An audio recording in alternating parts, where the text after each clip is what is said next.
CryptoBull just published this on its Twitter. It says XRP finishes its four triangle touches, just like in 2014 to 2017 before it had a massive bull run. If we repeat this, then we could see a price up to $27 by June. So this is looking good for crypto. This is looking good for XRP. But I want to pull your attention to what Ripple has been doing.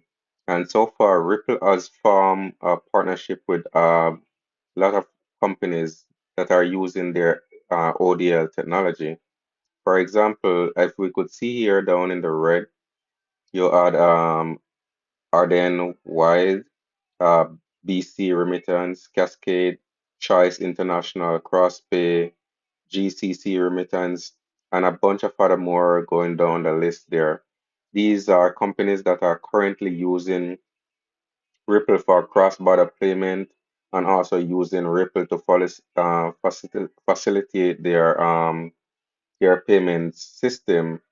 And if you notice here, just to show you where it says R3, where is that? R3 is also a part of this. R3 is using Ripple as well, as we all know that R3 is using Ripple.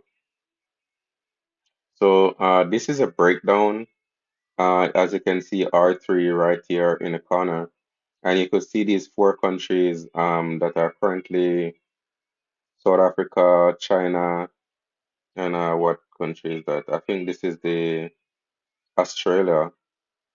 So, and I'm not sure which exactly countries that I don't know the flag that are you currently using the CBDC banking system. So if you know it's going to BIS is the main bank there, and then everything is integrated through the central bank.